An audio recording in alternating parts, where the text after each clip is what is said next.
আল্লামার সাথে আমার একদিন দেখা হয়েছিল মাত্র 10 মিনিটের জন্য। উনি এমনি মারা যায়নি, ওনাকে মেরে ফেলা হয়েছে। তার বাস্তব প্রমাণ ওনার মুখের হাসিটা। এখন ভিডিও বের হচ্ছে, জেলার আর সোফারের আত্মীয়রা তারা পরিচয় দিয়ে বলছে ওনাকে জোর করে সই করিয়ে বলেছে আপনি সই করেন, আপনাকে মুক্ত করে দেওয়া হবে নির্বাহী আদেশে। এই কথা বলে বের করে নিয়ে গেছে। উনি তো খুশি আনন্দ যে আমি পরিবারের কাছে ফিরে যাচ্ছি। কিন্তু শয়তান যারা আছে শয়তানি করে, ষড়যন্ত্র করে, যাকে দায়িত্ব দিয়েছিল মোস্তফা জামান এ কোলাঙ্গার, এই যে কি জিনিস এখন আমরা টের পাচ্ছি, কার তৈরি করা এখন আপনি দেখতে পাচ্ছেন। আমার মনে হয় একে যদি আমার মতো এরকম 10 দিন রিমান্ডে রাখেন, ও সব সত্য কথা বলে ফেলবে। আমার মুখ দিয়ে রিমান্ডে একটা কথা ওরা বের করতে পারেনি। শেষ পর্যন্ত মন মতো লিখে আমাকে বলছে সই করেন, আপনারা ছেড়ে দেওয়া হবে। আমি তো রিমান্ডে বসতাম না যে 164 কি, মনে করলাম ছেড়ে যখন দেওয়া হবে দেই। এখন দেখি সব আমার বিপক্ষে লিখেছে। আমি নাকি দেশের বিরুদ্ধে কথা বলতাম। যতগুলো বক্তব্য দিয়েছি দেশের ভালোবাসার পক্ষে দিয়েছি, কারণ দেশকে ভালোবাসা এটা ইমানের অঙ্গ।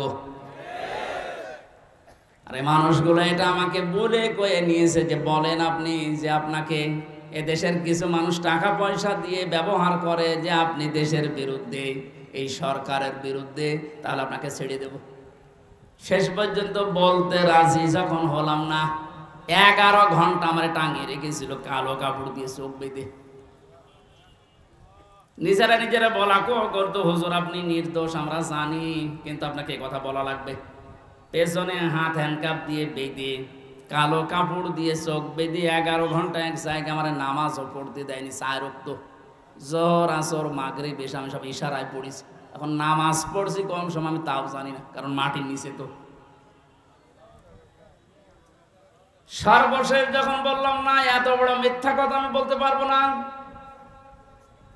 আকিস গ্রুপে আমি চাকরি করতাম, ওনাদের বিরুদ্ধে হাজার হাজার কথা লিখতে বলেছেন, একটাও পারবো না, কারণ ওনারা এরকম না। শেষে আমার বলছে যদি আপনি আজকে সন্ধ্যার ভেতরে এগুলো স্বীকার না করেন, না বলেন, তাহলে আপনার বউ তুলে নিয়ে আনবো। কি চরিত্র দেখিছে। আর এখন অনেক সুর তুলছে অনেকে যে এদের মাফ করে দাও। এই জালেমদের মাফ করা মানে মাসলুমের উপরে অবিচার করা।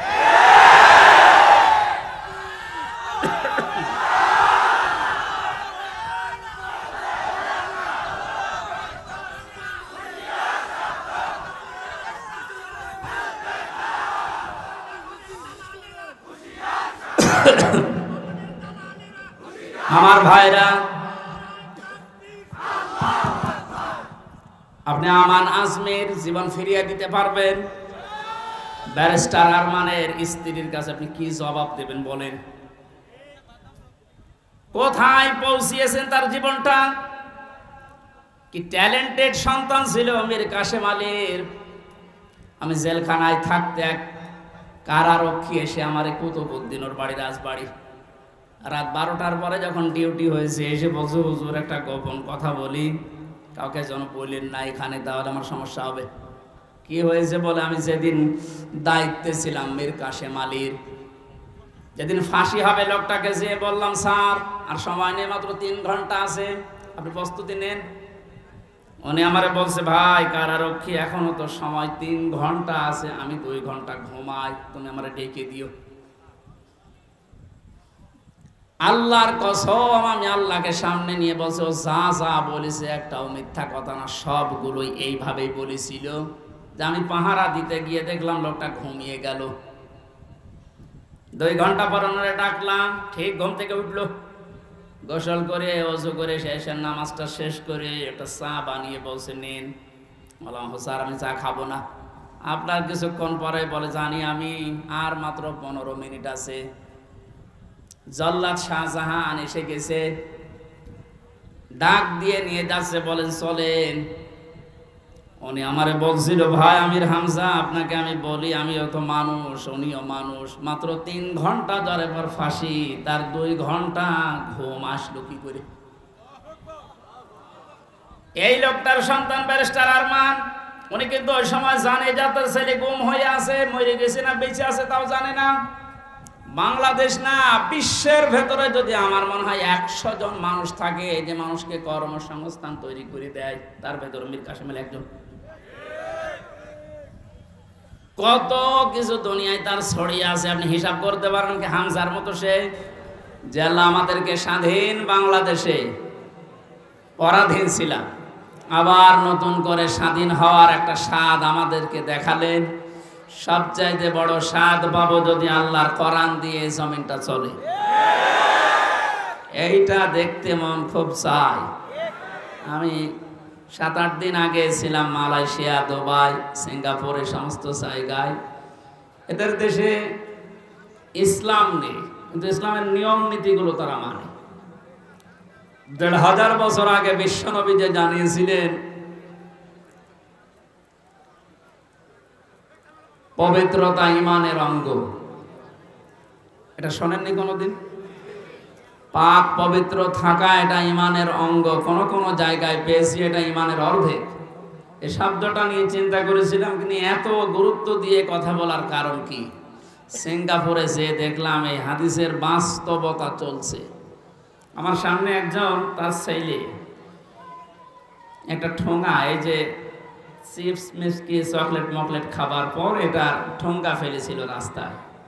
কোথায় ছিল পুলিশ জানি না, সঙ্গে সঙ্গে এসে এটা ফেলেছে কে?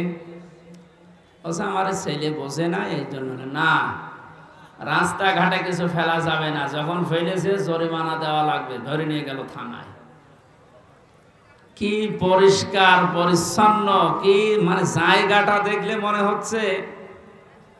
রাতের বেলা যে বাড়িতে ছিলাম বললাম ভাই মশারি, বলে কিসের মশারি? কোনো মশা নেই এদেশে। কত বড় পরিষ্কার থাকলে একটা মশা চোখে দেখা যায় না বলেন তো? এই জন্য বলছি ওদের দেশে ইসলাম ওরা মানে না, কিন্তু ইসলামের নিয়ম নীতিগুলো দেখলাম ফলো করছে। বিশ্বাস করে না ইসলাম যে শান্তির ধর্ম, এটা বিশ্বাস করে না। যাতে খ্রিস্টান আর বৌদ্ধ ওই দেশে বেশি, কিন্তু ইসলামের নিয়ম নীতি ফলো করার কারণে, শুধু আইনের শাসন থাকার কারণে এই 17 বছর অনেকে শুধু মিথ্যা বলে উড়িয়েছে যে আইনের শাসন আমরা প্রতিষ্ঠা করেছি, কিচ্ছু করে নাই। এই শব্দটা উল্টিয়ে বলা যায় যে বেআইনের শাসন প্রতিষ্ঠা করেছিল। গতকালকে সাবেক অবৈধ আইন মন্ত্রী, অবৈধই বলা যাবে কারণ সরকারও অবৈধ, মন্ত্রীগুলো অবৈধ। ওনারে যখন ডিম উপর দিয়ে মারে, নিচ দিয়ে মারে, বিভিন্ন জায়গায় যখন ডিম দিচ্ছিল, এ থেরাপির কারণে শেষ পর্যন্ত বলেই ফেলেছে একটা দোষও আমার না, সব আমারই উপর থেকে নির্দেশ দিয়েছে হাসিনা। এই কথাটা বলার পরে দেখলাম লোকটা হাসতেছে। আমার মনে হয় তার আমার এই যে এক মামা এসেছে আজকে সাথে কুষ্টিয়া থেকে, অনেক মামা, ওর একটা হালকা তার কাটা আছে। আমার মনে হয় বেটারও তার এরকম কেটে দিয়েছে।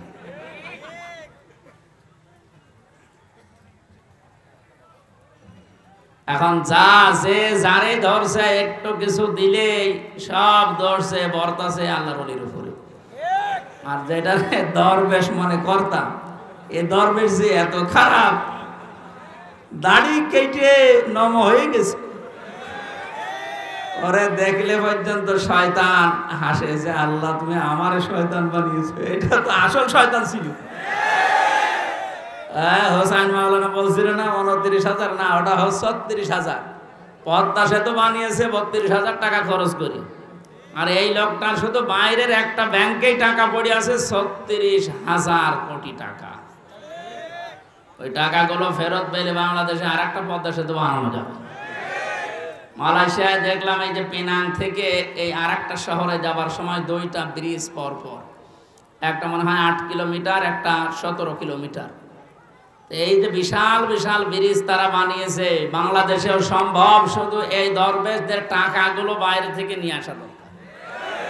এই জন্য যারা দায়িত্বে আছেন আহ্বান জানাবো, এসব দরবেশ হোক আর ধরবেশ হোক, এদেরকে এভাবে বিভিন্ন জায়গা দিয়ে ডিম যখন দিচ্ছে দিন, কি বলবো, এগুলো নিয়ে এই টাকা পয়সাগুলো সব আমাদের দেশে নিয়ে আসেন, এই দেশ ইনশাল্লাহ দাঁড়িয়ে যাবে।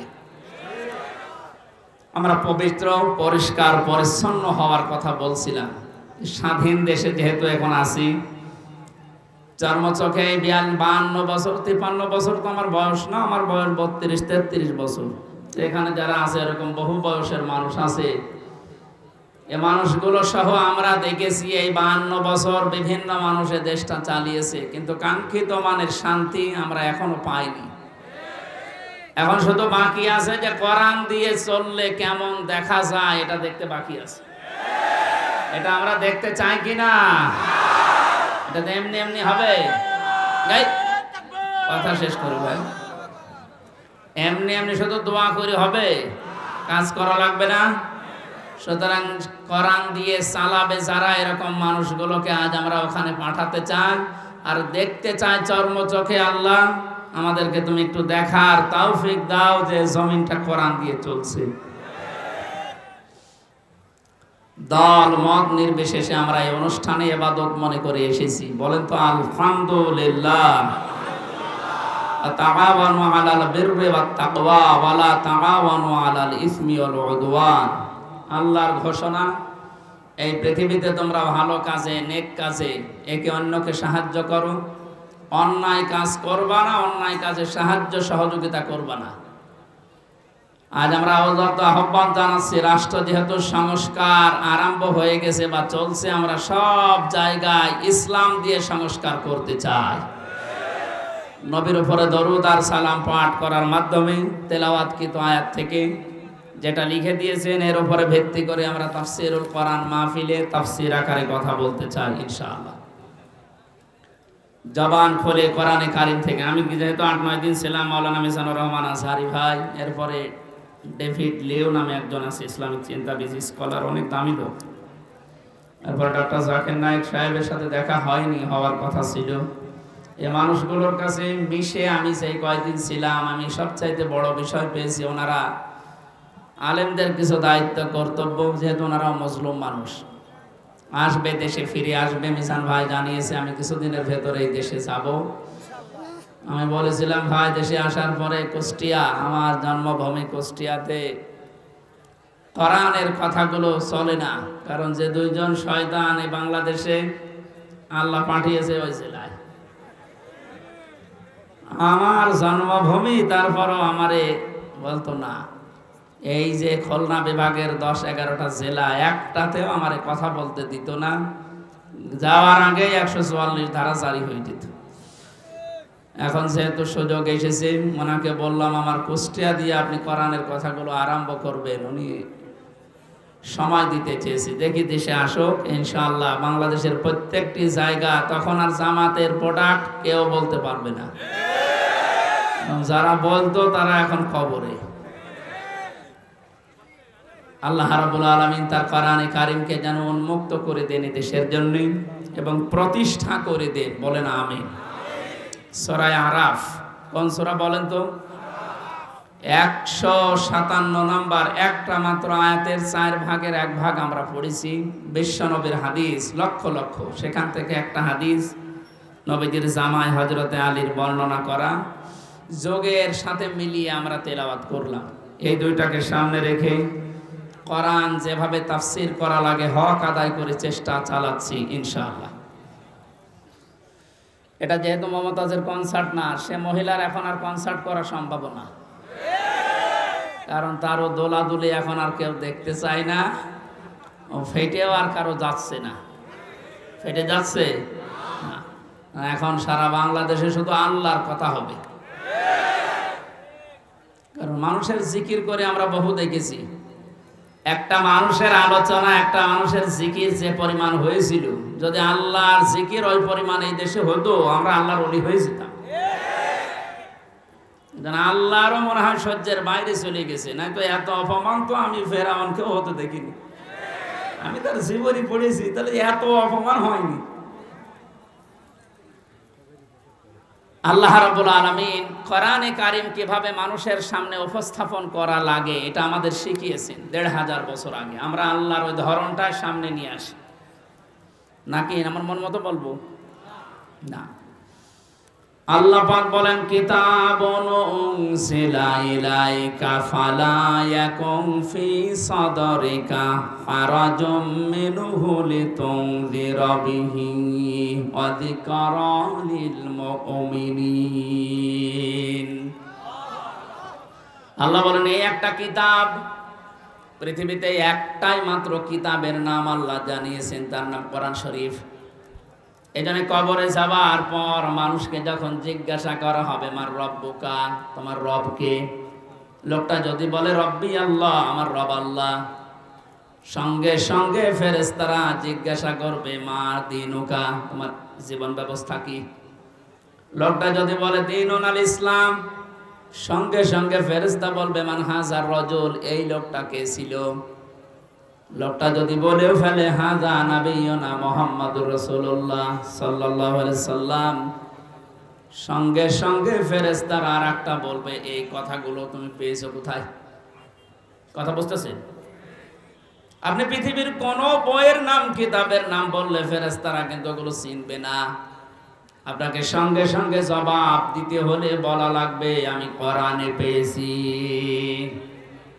কারণ ফেরেশতারা এই একটা কিতাব চেনে। আল্লাহ জানে কিতাব দিয়েছেন, এই একটা কিতাব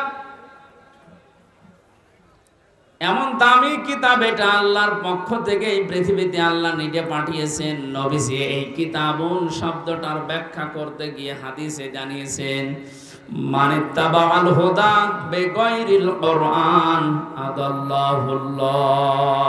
তিরমিজি শরীফের হাদিস। এখানে ডিস্টার্ব হচ্ছে, বাতাস লাগবে না, অ্যাক্টিভ হয়ে শুনবেন। আমি কিন্তু প্রশ্ন করবো, এটা ক্লাস চলছে না? ক্লাসের পরে যে প্রশ্ন করা হয় আমি কিন্তু সামারাইজ করে প্রশ্ন দেব, আন্দাজে সাথে শুনতে এসেছেন না। আল্লাহর নবীর এই কথার ভেতর থেকে দুইটা শিক্ষা আমি পেয়েছি। নবীজি জানিয়েছেন কোরআনে কারিম বাদ দিয়ে পৃথিবীর কোন জায়গায় যদি কেউ ভালো হওয়ার নিয়তে, হেদায়েত পাওয়ার নিয়তেও যায়, আল্লাহ নিজে দায়িত্ব নিয়ে তাকে গোমরাহ করে দেয়। আর কথার অর্থ বোঝেন? নবীজির হাদিসের শেষ অংশ ছিল আদাল্লাহুল্লাহ, আদাল্লাহ ইউদিল্লু, সুলাসি মুজাররাদ থেকে এসেছে। শব্দটা যদি বাবে ইফআল থেকে নবীজি বলতেন যে দল্লা আদাল্লাহ ইউদিল্লু, বাবে ইফআল থেকে শব্দটা আসা, নবী দল্লা ইয়াদিল্লু বলতে পারতেন। দল্লা ইয়াদিল্লু এ শব্দ দিলে বাংলা অর্থ হতো আপনি নিজেই নিজেকে খারাপ বানিয়ে ফেলেছেন, আপনি নিজের জন্য নিজে দায়ী, আর কেউ দায়ী না। কিন্তু আদাল্লাহ শব্দ যখন আসবে বাংলা অর্থ তখন হবে আপনার হয়তো নিয়ত ভালো ছিল, আপনি কোন জায়গায় গিয়েছিলেন যে ভালো হয়ে যাব, কিন্তু কোরআন সেখানে ছিল না। এই জন্য আল্লাহ রাগ করে নিজে দায়িত্ব নিয়ে আপনাকে আরো খারাপ বানিয়ে দেবে। এটার জন্য সবচাইতে বড় কারণ হচ্ছে পৃথিবীতে একটাই মাত্র কিতাব আল্লাহ মানুষকে হেদায়েত দেওয়ার জন্য সর্বশেষ পাঠিয়েছেন, তার নাম কোরআন শরীফ। কোরআন বাদ দিয়ে হেদায়েত দেওয়ার মতো কোনো কিতাব কিয়ামত পর্যন্ত আর নেই। কথা বুঝতেছেন? এজন্য সর্বপ্রথম আয়াত দেখবেন যালিকাল কিতাবু লা রাইবা ফি, কিতাবের আগে আলিফ লাম আছে। আল্লাহ নির্ধারিত করে জানিয়েছেন একটাই মাত্র কিতাব যেটা মানুষকে হেদায়েত দিতে পারে, তার ভেতরে কোনো সন্দেহ নেই, ভুল নেই, অবকাশও নেই।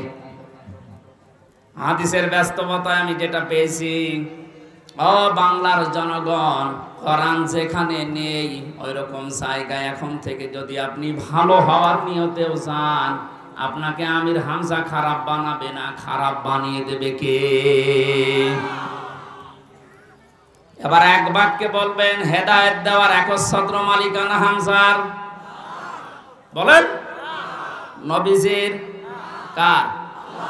আল্লাহ ছাড়া পথ কেউ দেখাতে পারে না, হেদায়েত দিতে পারে না। উনি যদি বলেন আমি তোকে খারাপ বানাবো, বলেন তো কে আছে আপনাকে পথ দেখাবে? বলেন। এই জন্যে আমার শেষ কথা, ফাইনাল কথা এইটাই, আজকে থেকে সিদ্ধান্ত দৃঢ়ভাবে নেওয়া লাগবে। কোরআন যেখানে নেই সে যত বড় বাবার দরবার হোক, যত বড় রাজনৈতিক দল হোক, যেখানে কোরআন চলে না, কোরআনের কর্মসূচি নেই, আমি ওখানে যাব না। ওখানে যদি আমি ভালো হওয়ার নিয়তেও থাকি, তাহলে আমারে খারাপ বানিয়ে, গোমরা বানিয়ে জাহান্নামে পাঠাবে কে? আমার মনে হয় এই ওয়াজটা যদি আজ আমরা বাংলার 18 কোটি জনগণের ভেতরে 10 কোটি মানুষও মেনে নিতে পারি, এদেশে আমরা গোমরাহি থেকে মুক্ত হব। আল্লাহ রাব্বুল আলামিনের হেদায়েত আমাদের জন্য আম হয়ে যাবে। আশা করছি আপনি কথাটা মেনে নেবেন আপনার প্র্যাকটিক্যাল জীবনে, যে কোরআন যেখানে নেই ওই রকম দলে আমি আজকে থেকে আর নেই। এটা শুধু সামিয়ানার নিচ পর্যন্ত শেষ, বাইরে নিয়ে যাবেন তো? যেখানে কোরআন নেই, তাহলে যদি আপনি জানো ভালো হওয়ার নিয়ত আপনার ছিল, কিন্তু আপনাকে আল্লাহ ভালো রাখবে না। শ্বশুরকে মানুষ অনেকে বাবা বলে ডাকে, এটা হারাম না, জায়েজ আছে, কিন্তু নিজের বাবার সামনে যদি বারবার শ্বশুরকে আব্বাজান বলেন, লোকজন জিজ্ঞাসা করে এইটাকে, এটা আমার শ্বশুর আব্বা, আর এইটা চিনি না, বাবা রাগ হবে না? বাবা বলা জায়েজ আছে বলে আপনি একেবারে সব সময় মুখে ফেনা তুলে ফেলবেন আব্বাজান বলে, আসল যেটা জন্মদাতা বাবা, ওর কোনো খবর নেই। ওনার মনে যেমন দুঃখ লাগার সম্ভাবনা আছে, কোরআনে কারীম আল্লাহ হেদায়েত দেওয়ার জন্য পাঠিয়েছেন।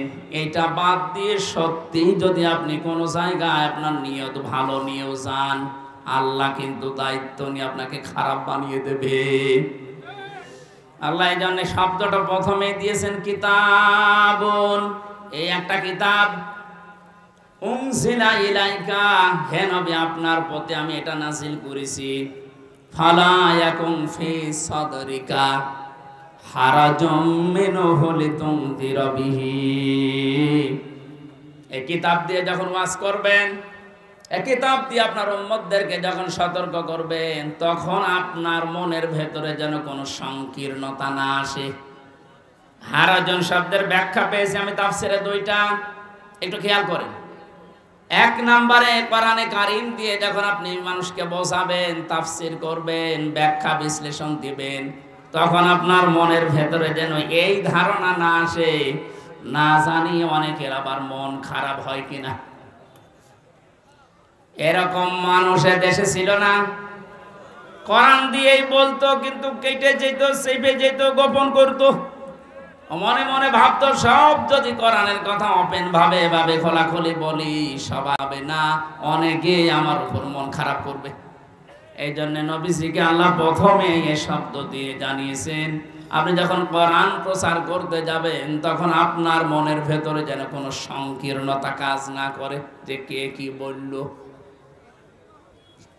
2 নম্বরে, আবহমান কাল থেকে অনেক নিয়ম নীতি ইসলাম মনে করে মানুষ পালন করে আসছে। আপনি যখন কোরআনে কারীমের কথাগুলো সঠিকভাবে তুলে ধরবেন, ওইগুলো টিকবে না, এমনি কেটে যাবে। তখন হয়তো অনেকের মন খারাপ হবে, আপনি সবার মন তো পাবেন না। এই জন্য আপনাকে বলছি, কে কি মনে করবে বলবে, কারো দিকে তাকাবেন না। আপনার মনও যেন ছোট না হয়, সংকীর্ণ না হয়। সঠিক কথাগুলো তুলে ধরার দায়িত্ব আপনার, আর হেদায়েত দেওয়ার দায়িত্ব আমি আল্লাহর। যিকরা লিল মুমিনিন, কোরআন শরীফ আমি আল্লাহ দিয়েছি মুমিনদের জন্য, এটা উপদেশ। এই আয়াতটা সামনে রেখে আজকে আমরা তেলাওয়াত কিন্তু আয়াতের তাফসীর করব ইনশাআল্লাহ। এবার বলি আমরা, আউযু বিল্লাহি মিনাশ শাইতানির রাজিম, বিসমিল্লাহির রহমানির রহিম। আল্লাযীনা ইয়াত্তাবিউনার রাসূলান নাবিয়্যাল উম্মিয়্যাল্লাযী ইয়াজিদুনাহু মাকতুবা। সাদাকাল্লাহুল আযীম। কোন সূরা বলেন তো? আরফ। আরফ মানে আরাফ মানে প্রাচীর। আরাফ মানে কি? বিভিন্ন অর্থ আছে। আরাফের অন্যতম অর্থ হচ্ছে আরাফ মানে প্রাচীর। কিয়ামতের দিন আল্লাহ জান্নাত জাহান্নামের মাঝে একটা প্রাচীর দাঁড় করাবেন। কিছু মানুষকে আল্লাহ ওই জায়গায় বসাবে, জান্নাতেও দেবে না জাহান্নামেও দেবে না, ওখানে স্টিল তারা বসে থাকবে, দাঁড়িয়ে থাকবে। এই খেয়াল করেন, এদিকে এত নড়াচড়া কি সমস্যা? কি এদিকে আসার দরকার নেই। দেখেন তো উনি কি বলে, দেখেন না, অনেকে বলো হয়েছে, ঠিক আছে। না, আপনি যদি আমল করতে না পারেন তাহলে তো আসার দরকার নেই। নামকরণ বলছে, তাফসির করার জন্য 13টা জিনিস সামনে রাখা লাগে। আমরা উসুলে তাফসিরের যে নিয়ম পড়েছি, এখানে কত আলেম বসে আছে দেখতে পাচ্ছেন না? নাকি ফাটা যায় একজনকে লাগিয়ে দেব? ছাতা করলে কি ইবাদত থাকবে? এটা কষ্ট হচ্ছে গরমে আমাদের, তারপরও যেহেতু এটা ইবাদত, এই কারণে আমরা বসে আছি কিছু নেওয়ার জন্য, নাকি? আরাফ কি নাম বললাম? এটা একটা প্রাচীর, জান্নাত জাহান্নামের মাঝে আল্লাহ রাখবেন। নামকরণের ভেতরে আমি তাফসিরে তাবারি থেকে বলছি এটা। নবীজি বলেন, সাহাবীরা, এখানে আল্লাহ যাদেরকে বসাবেন এদেরকে জান্নাতেও দেবে না জাহান্নামেও দেবে না, একেবারে স্টিল। প্রশ্ন করলেন সাহাবী, হে নবী, এদেরকে আল্লাহ জান্নাতে দিচ্ছে না কারণ কি? বিশ্বনবী জানিয়েছেন, এই মানুষগুলোকে আল্লাহ জান্নাতে দেবে না তার অন্যতম কারণ এরা মা বাবার সাথে খারাপ আচরণ করত। এরা নামাজ পড়েছে, রোজা রেখেছে, ভালো ভালো কাজের আঞ্জাম দুনিয়ায় দিয়েছে, দান সাদগা এদের সব ছিল, শুধু একটা বিষয়, পারিবারিক জীবনে মা বাবার সাথে এদের ভালো ব্যবহার ছিল না। এজন্য কোরআনে কারিমে আল্লাহ জানিয়েছেন, ক্বাদা রাব্বুকা আল্লা তা'বুদু ইল্লা ইয়্যাহু ওয়া বিল ওয়ালিদাইনি ইহসানা। আমি আল্লাহ রায় দিয়েছি। রায় দিচ্ছেন কে? আমি আল্লাহ রায় দিয়েছি, ফয়সালা করেছি, সিদ্ধান্ত নিয়ে ফেলেছি যে আমি আল্লাহ ছাড়া কারো ইবাদত করা যাবে না, আর মা বাবা যাদের আছে তাদের সাথে ভালো ব্যবহার করা লাগবে। আয়াতের ভেতরে দুইটা বিষয় বেশি। কয়টা? এই যে আল্লাহর ইবাদত করা লাগবে, আল্লাহর আইন মানা লাগবে, কোনো প্রশ্ন করা যাবে? বলেন বলেন, আপনার বুঝে আসুক বা না আসুক, আল্লাহর আইন আল্লাহর ইবাদত মাস্ট বি। আপনাকে এই জন্য আল্লাহ বানিয়েছে। তাহলে আল্লাহর আইন মানা এটা ফরজ। আল্লাহর আইন মানা কি? আরো জোরে বলেন। মা বাবার আইন মানা কি? না, এই শোনেন, মাঝখানে ওয়া আল্লাহ দিয়েছেন, খেলা করার জন্য দিয়েছেন। ওয়া বিল ওয়ালিদাইনি ইহসানা। মা বাবার আইন মানা ফরজ না, মা বাবার সেবা করা ফরজ। মা বাবার পেছনে খরচ করা, তাদের সেবা শুশ্রূষা করা, এটা কিন্তু নফল না, মুস্তাহাব না, মুবাহ না। এটা আল্লাহর নামাজ যেমন পড়েন ঠিক ওই রকম ফরজ। এ মানুষগুলো এই কাজ করে না, এই জন্য আল্লাহ এই জায়গায় দাঁড় করিয়ে রেখেছেন। সাহাবী বলেন, হে নবী, এদেরকে আল্লাহ জাহান্নামে দেয় না কেন? তাহলে বিশ্ব নবী বলেন, সাহাবীরা, এই মানুষগুলো দিন কায়েমের জন্য দুনিয়ায় আন্দোলন করেছে, চেষ্টা চালিয়েছে, এই কারণে জাহান্নামও দেয় না। তাহলে হাদিস থেকে বোঝা যায়, দুনিয়ায় যারা দিন কায়েমের জন্য চেষ্টা চালাবে, সংগ্রাম করবে, মুজাহাদা করবে, এই মানুষগুলোর জন্য জাহান্নামের আগুন হারাম। আমরা জাহান্নামে যেতে চাই না, কারণ যারা আমরা ইসলাম এই পৃথিবীতে দাঁড় করানোর জন্য, কায়েম করার জন্য চেষ্টা চালিয়ে যাচ্ছি, খাদেম হিসাবে, কামলা হিসাবে, আমাদেরকে আল্লাহ জাহান্নামে দেবেন, আপনি বিশ্বাস করতে পারেন। তো পারিবারিক জীবনে যেন এমন কোনো কাজ আমরা না করি যে না আমরা জান্নাতেও যেতে পারছি না। এখন একটা ছোট্ট প্রশ্ন এখানে আছে, আজ হাজার লক্ষ পরিবারে আমরা অনেকেই চেষ্টা করে যাচ্ছি যে পারিবারিক জীবনে আমরা শান্তি সুখে কাটাবো, যেন জাহান্নামে যাওয়া না লাগে মা বাবার সাথে আচরণ খারাপ করার কারণে।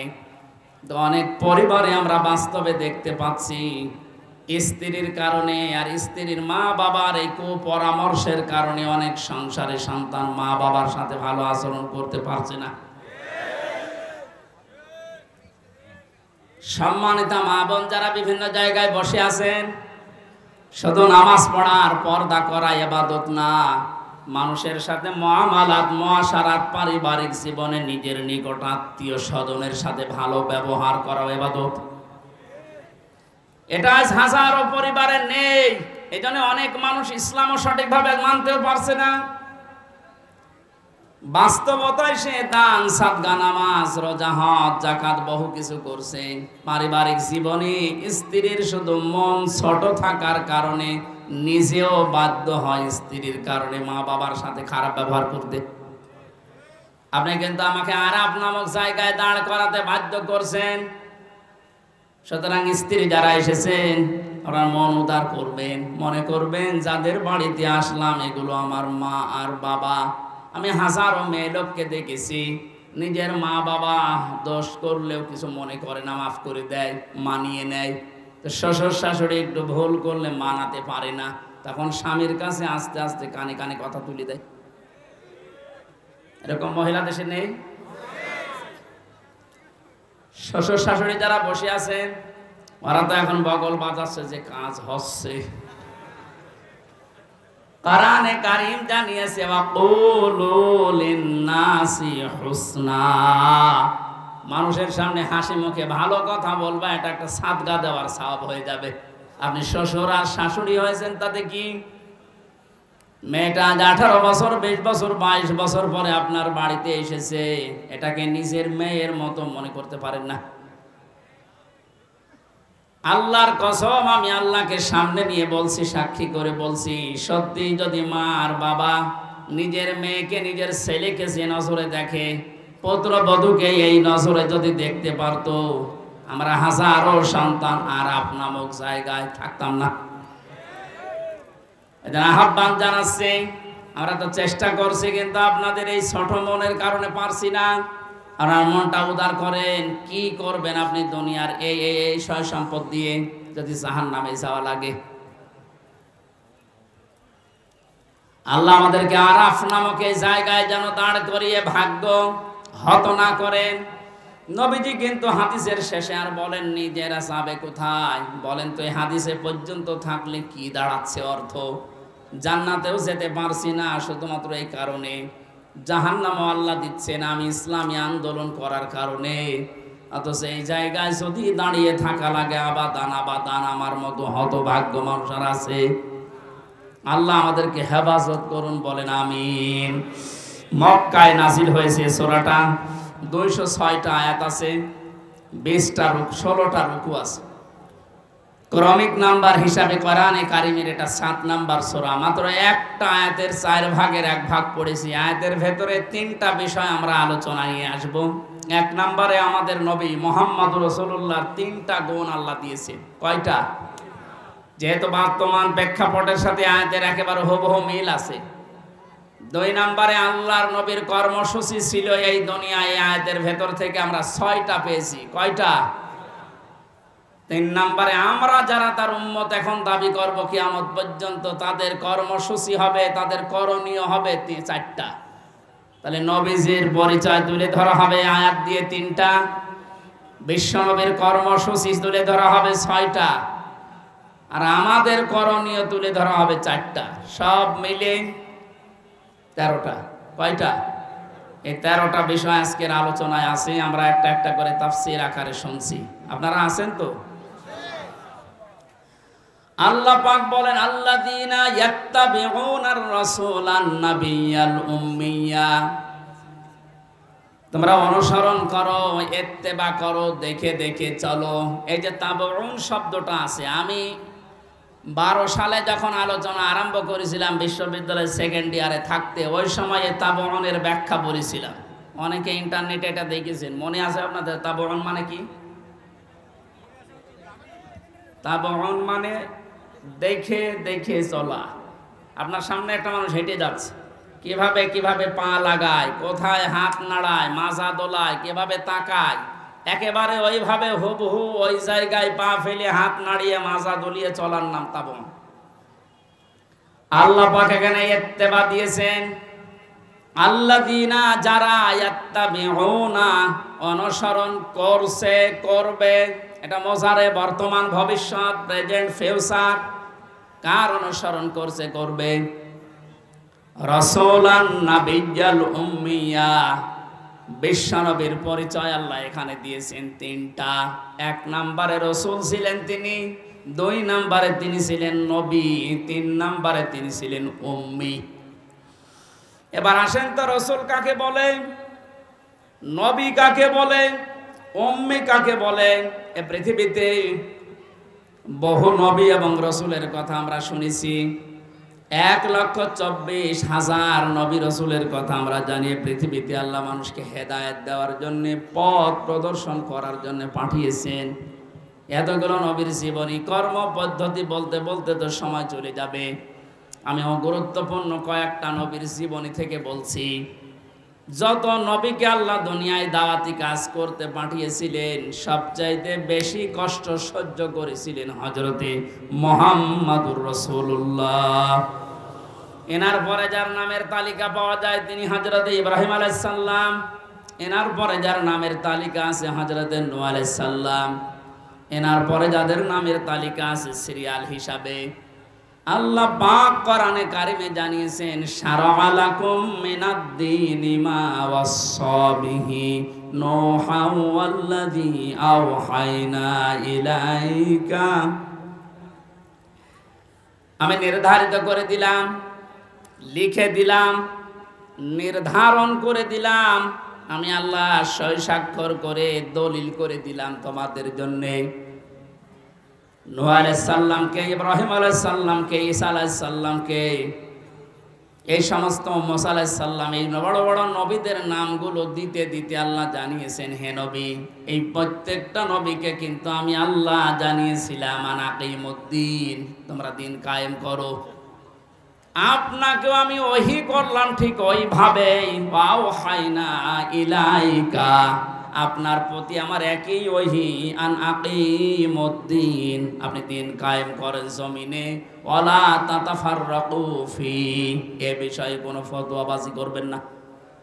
সময় কিন্তু এসে গেছে এখন এই দেশে ঠিক ওই রকম। আর যে যেখানে যে মতে চলেন না কেন, সবাইকে আমরা আহ্বান জানাচ্ছি, সবাই আসেন ঐক্যবদ্ধ হয়ে আল্লাহর দিন, কোরআনে কারীম, ইসলাম এই দেশে আমরা এখন কায়েম করার পরিবেশ তৈরি করি। সত্যি যদি এটা কায়েম না হয়, হালালকে হালাল জেনে অনেক সময় মানা যাবে না, হারামকে হারাম জানার পরও ছেড়ে দেওয়া যাবে না। এ 17 বছর যেটা দেখলাম, এই জন্য আমাদের সবচাইতে বড় কাজ হবে এখন আল্লাহর এই জমিনে আল্লাহর দিন কি করে কায়েম করা যায়, দাঁড় করানো যায়। বিশ্ব নবী মুহাম্মদুর রাসূলুল্লাহকে আল্লাহ রাসূল বলে ঘোষণা দিচ্ছেন যে, হে নবী, আপনি আপনার পরিচয় উম্মতদের সামনে দেবেন যে আমি তোমাদের জন্য রাসূল হয়ে এসেছি। 511 জন রাসূলের কথা আমরা পড়েছি, আর বাকিগুলো সব আল্লাহ নবী হিসাবে পাঠিয়েছিলেন। এই সমস্ত মানুষদের দায়িত্ব কোরআনে কারিমে এক একটি আয়াতের ভেতরে আল্লাহ দিয়েছেন, ওয়ালাকাদ বা'আসনা ফি কুল্লি উম্মাতির রাসূলান আনি ইবুদুল্লাহ ওয়াজতানিবুত তাগুত। রব্বুল আলামিন বলেন, এ পৃথিবীর যত, ওয়ালাকাদ বা'আসনা ফি কুল্লি উম্মাতির রাসূলান, প্রত্যেকটি জাতির জন্য আমি আল্লাহ রাসূল পাঠিয়েছিলাম। প্রতিটি নবী আর রাসূলদের জীবনের দায়িত্ব মূল ছিল দুইটা, তারা উম্মতদের কাছে যেই বলতেন আল্লাহর ইবাদত করো। কার ইবাদত? এই শব্দটা নিয়ে আজ হাজারো জায়গায় আমরা এই দেশের ভেতরে অনেক ভেজাল দেখতে পাচ্ছি। কমলে দিয়েছে ফ্যান, ইয়ার কি মারছেন এখানে বসে বসে।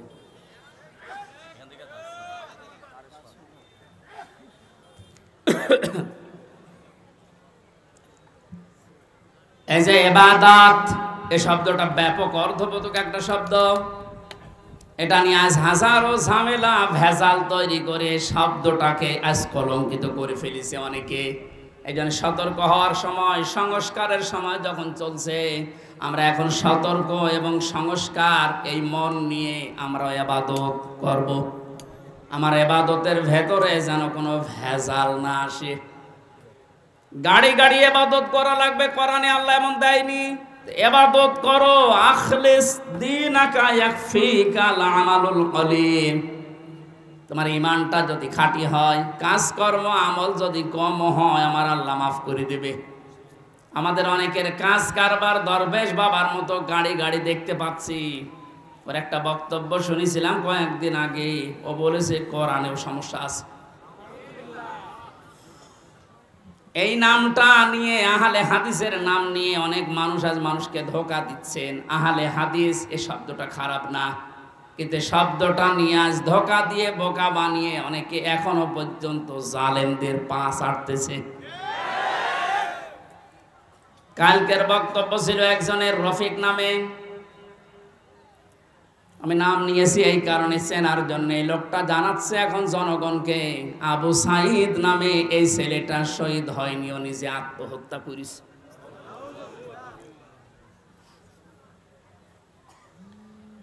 বিশ্বনবী কোরআন হাদিসের ভেতরে তিনি স্পষ্টভাবে জানিয়েছেন, কেউ যদি দেওয়াল চাপা পড়ে মারা যায় সে শহীদের মর্যাদা পায়, পানিতে ডুবে মারা যায় শহীদের মর্যাদা পায়। এ কথা কি নতুন শুনছেন? বলেন। আগুনে পড়ে যদি কেউ মারা যায় সে যদি শহীদের মর্যাদা পায়, অ্যাক্সিডেন্ট করে মরলে যদি শাহাদাতের মর্যাদা পায়, এই পৃথিবীর ময়দানে জালেমদের জুলুমের সামনে মোকাবেলা করতে গিয়ে নিজের জীবনটা যে দিয়ে দিল, তাকে আপনি শহীদ বলতে আপনার অসুবিধা লাগে কোন জায়গায় বলেন তো দেখি?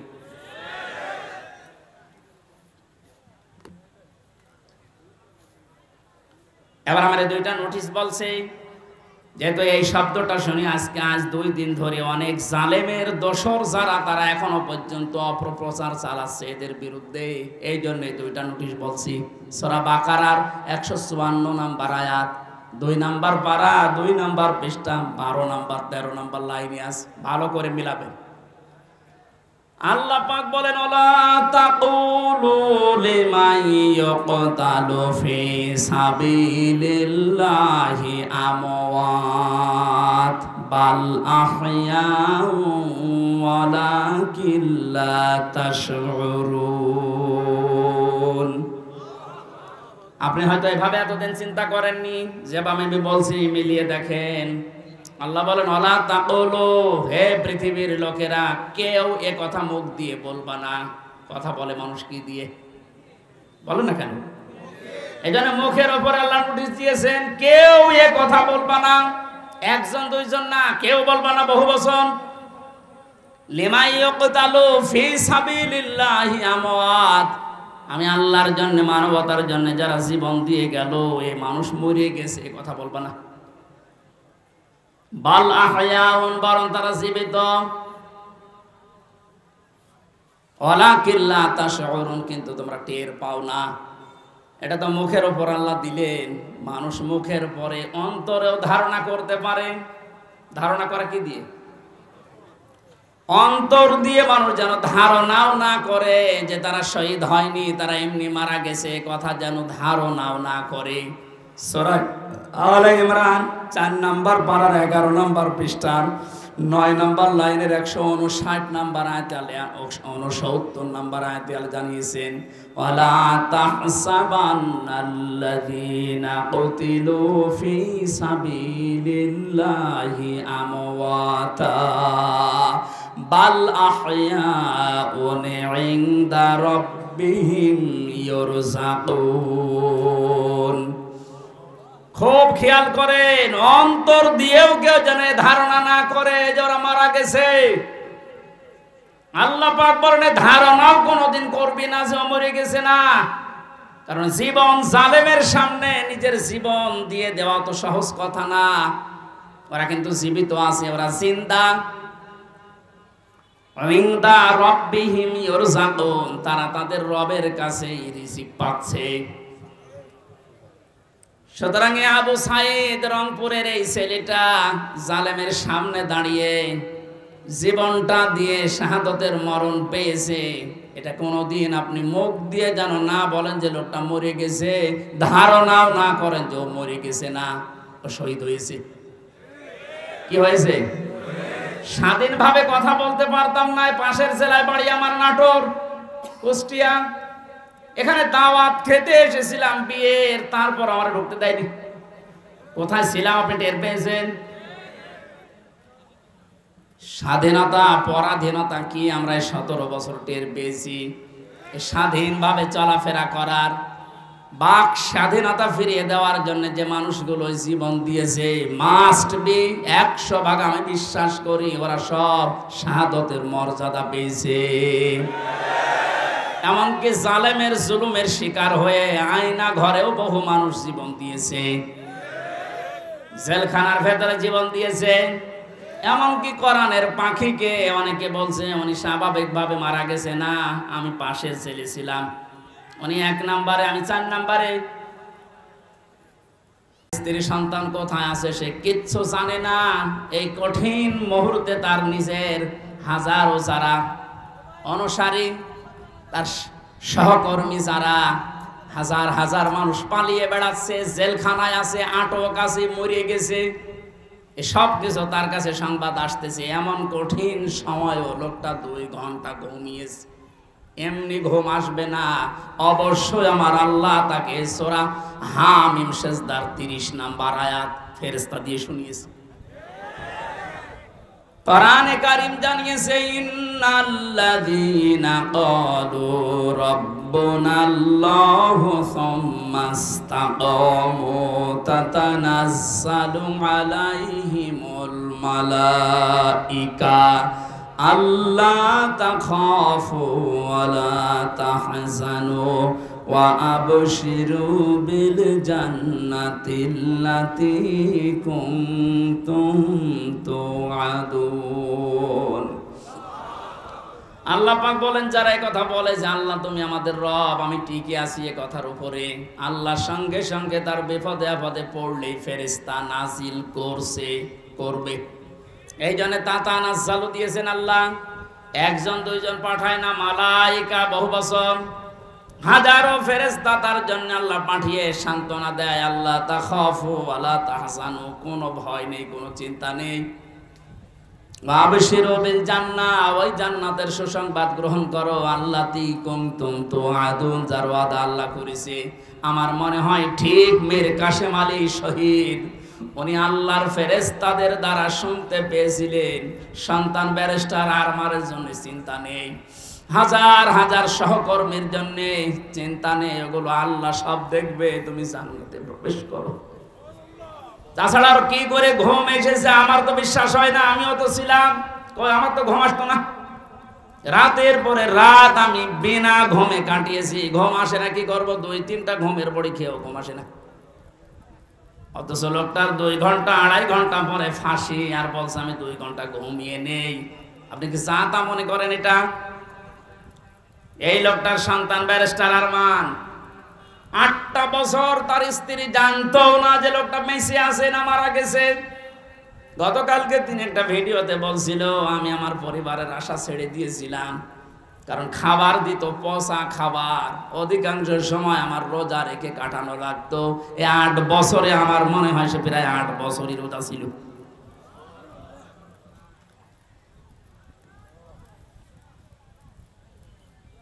কোথায় পৌঁছিয়েছে তারা এই মানুষগুলো?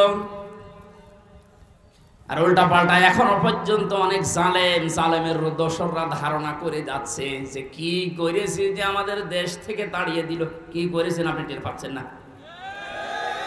আপনি যদি কিছু না করেন, আপনার শুধু আইনা ঘরের কারণে ফাঁসি হওয়া দরকার। মানবতার সাথে যেটা কত বড় মারাত্মক অপরাধ আপনি টের পাচ্ছেন না এখনো? যারা ছিল তাদেরকে একটু জিজ্ঞাসা করেন। ব্যারিস্টার ব্রিগেডিয়ার আমান আজমি ভাই শেষ পর্যন্ত এই কান্না জড়িত কণ্ঠে বলেছে যে আমি সূর্যের আলো কি এই 10-12 বছর দেখি নাই। এদিকে 1.5 হাত, ওদিকে 1.5 হাত। আমার যে মাটির নিচে ছিলাম ওখানে তাও তো এদিকে 3.5 হাত, এদিকে 2.5 হাত ছিল, আর অনেকটা আরো ছোট। এরপরও জালেমদের পক্ষে আপনি সাফাই গান, জালেমদের পক্ষে কথা বলেন। আপনি মানুষ, আপনারও বিবেক মরে গেছে। মজলুম অবস্থায় এখনো আছি, এখনো পর্যন্ত অসুস্থ, আমার শরীর এখনো স্বাভাবিক হয়নি।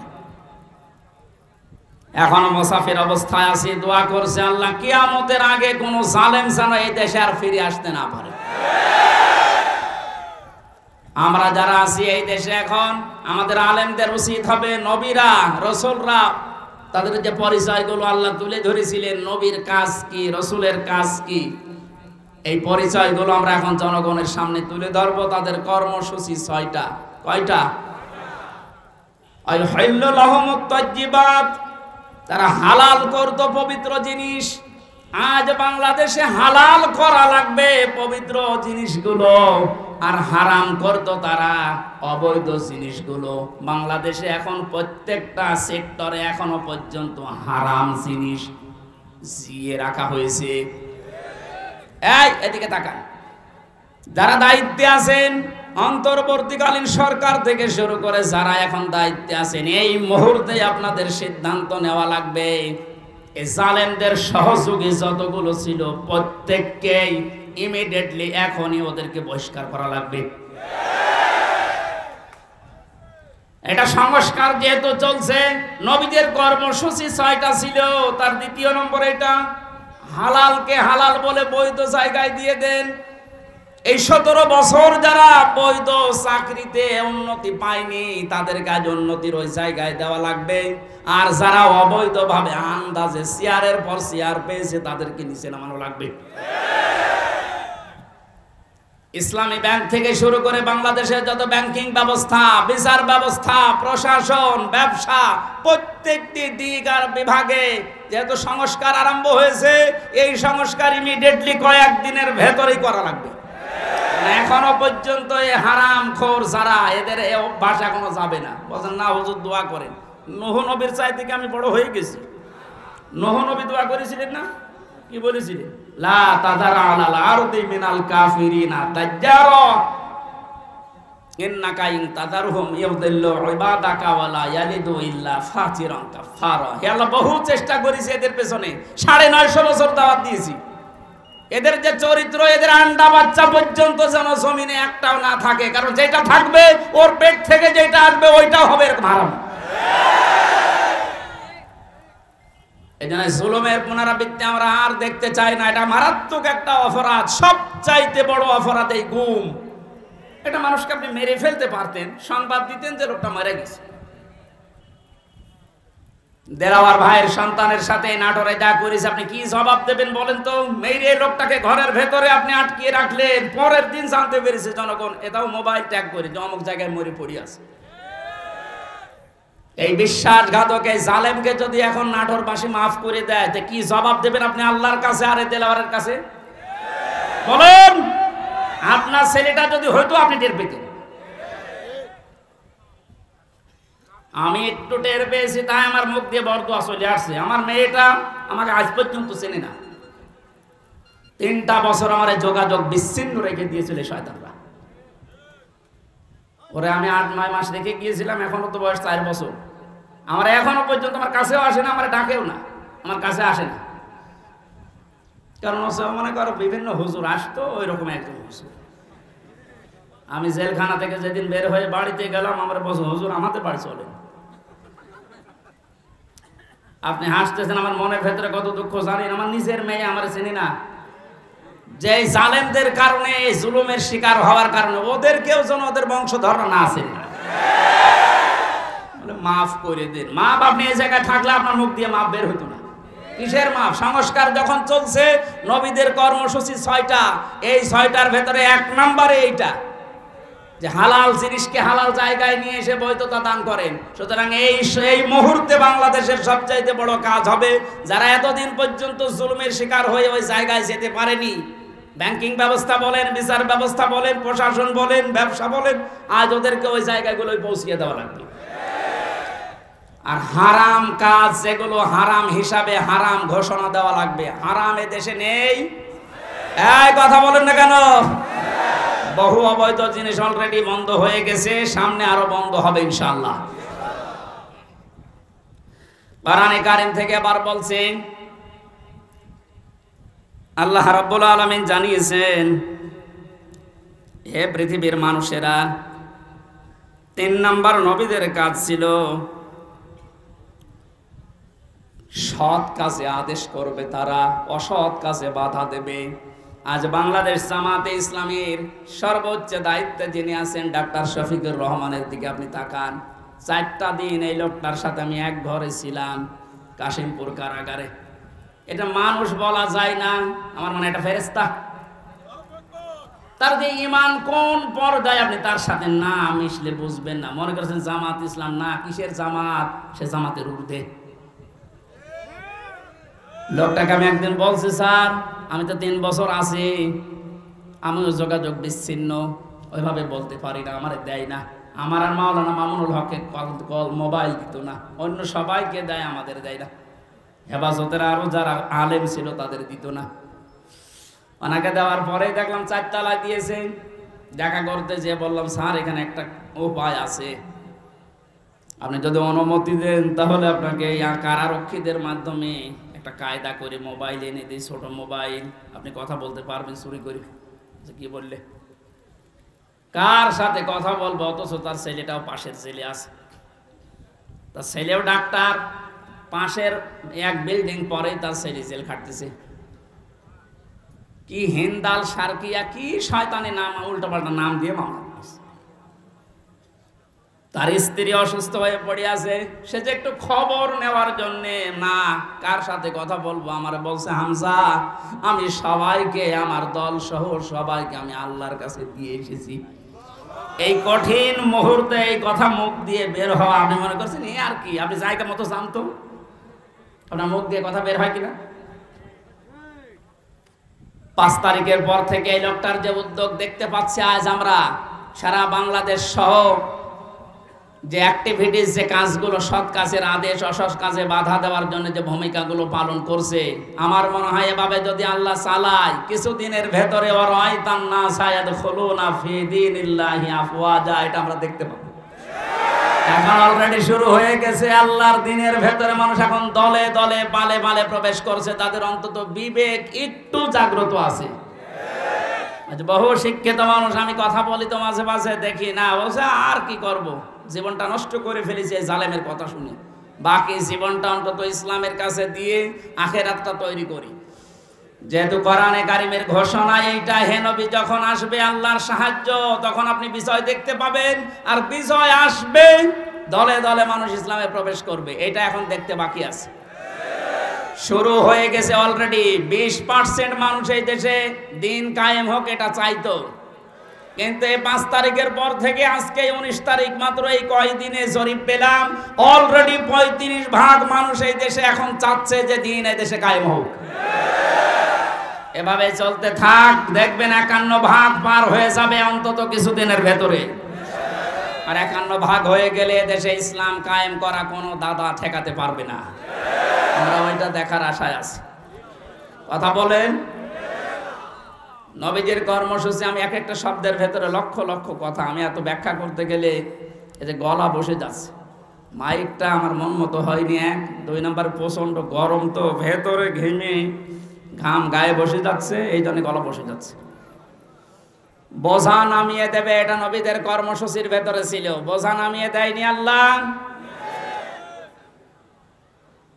এরপরে ছিল বন্দিত্ব অপসারণ করা। বন্দিত্ব অপসারণও চলছে আজ।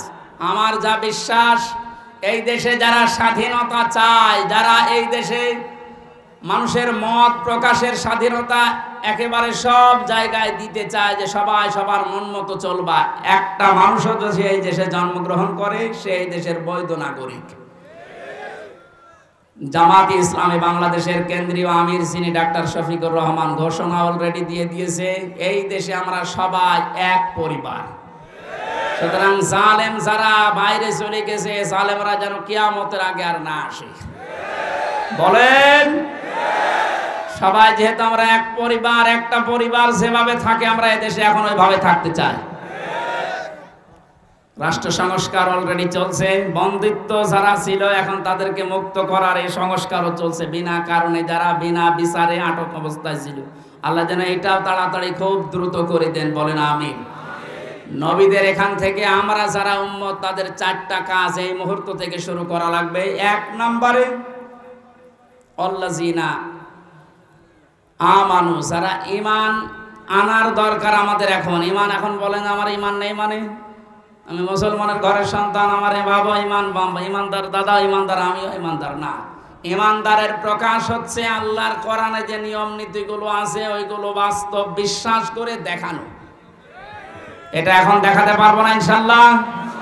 কোনো কিছু নেই সামনে। যে জালেমদের কাছে 14 বার অনুমতি নেওয়া লাগতো, ওই জালেমরা এখন অনুমতি নিয়ে পা ফেলবে ইনশাল্লাহ সামনে। গতকালকে গিয়েছিলাম ফরিদপুরে, মাসখানেক আগেও ছিল আমার মাহফিল ওই গ্রামে, অথচ জালেমদের 14 জায়গায় অনুমতি নিয়ে আমার উঠতে দেয়নি, বলে না ওনারা বাদ দিয়ে। অথচ গতকালকে যাওয়ার পরে সভাপতি আমারে বলছে, হুজুর যে জালেমগুলো বাধা দিয়েছিল ওরা এখন বলছে হুজুরকে এবার নিয়ে দিন। দিন পাল্টে অলরেডি গেছে। এদিন বদল যখন শুরু হয়েছে, সংস্কার চলছে। যেখানে যেখানে জুলুম অত্যাচার, ছাত্র ভাইরা যারা আছে ঐক্যবদ্ধ হয়ে এই জুলুমের অবসান ঘটানোই লাগবে ইনশাআল্লাহ। বহু ব্রিজ এই দেশে আছে যেখানে ফেরেশতারা মনে হয় টোল নিত। আমার কুষ্টিয়ার এই যে মেহেদি রমি ব্রিজের যে টোল, এক শয়তান নাকি আদায় করত। 5 তারিখে স্বাধীন হওয়ার পরে বিকালে ওটা উড়িয়ে দিয়েছে, এখন সবাই খুশি। এরকম বহু জায়গায় অবৈধভাবে যারা টোল তুলতো, এই টোলগুলো যেন সব ভেঙ্গে গড়িয়ে মাটির সাথে মিশিয়ে দেওয়া হয়। আমাদের ইমান তাহলে 2 নম্বরে নবীদেরকে সাহায্য করা। নবী যেহেতু নেই, নবীর উত্তরাধিকারী এখন যারা, নবীর অনুসারী এখন যারা কাজকর্ম চালাচ্ছে ইসলাম এই দেশে নিয়ে আসার জন্য, তাদের সাহায্য করা আমাদের কর্মসূচির ভেতরে নিয়ে আসতে হবে। আমি এটা বানিয়ে বলছি। সূরা আরাফের 157 নম্বর আয়াত আপনি বাড়ি যেয়ে তাফসীর আকারে পড়েন, এইটা পাবেন। 3 নম্বরে তাদের সাহায্যে যাওয়া লাগবে। সুতরাং আজ যারা এই দেশে একামতে দিনের দায়িত্ব পালন করছে, আপনি তাদের সাহায্যে যান, দেখেন তাদের অ্যাক্টিভিটিস, তাদের কর্ম, তাদের চরিত্র কি, এগুলো দেখে যদি আপনার ভালো লাগে আপনি তাদের সাহায্য করেন। 4 নম্বরে তাদের সাহায্য শুধু করবেন না, এদের উপরে যে নূর আল্লাহ নাজিল করেছে নবীদের উপরে, এই নূর মানে কোরআন শরীফ, এই নূরের বাস্তবায়ন যেন হয়। এই নূর দেখে দেখে সামনে আমাদের পথ চলা লাগবে। আল্লাহ এই 13টা জিনিস আমাদের জীবনে যেন এনে দেন, বলেন আমিন। আমি আমার এই ছোট্ট ইমান থেকে এবং ছোট্ট জীবন থেকে যেটা দেখলাম, বাংলাদেশে যারা একামতে দিনের দায়িত্ব পালন করছে এবং সামনে করবে, আমি গ্যারান্টি দিতে পারি এই মানুষগুলোর ভেতরে যদি 4 আনা দুর্নীতি কোনোদিন পান, তাহলে আপনি সঙ্গে সঙ্গে আস্তাগফিরুল্লাহ বলে মুখ ফিরিয়ে চলে আসবেন।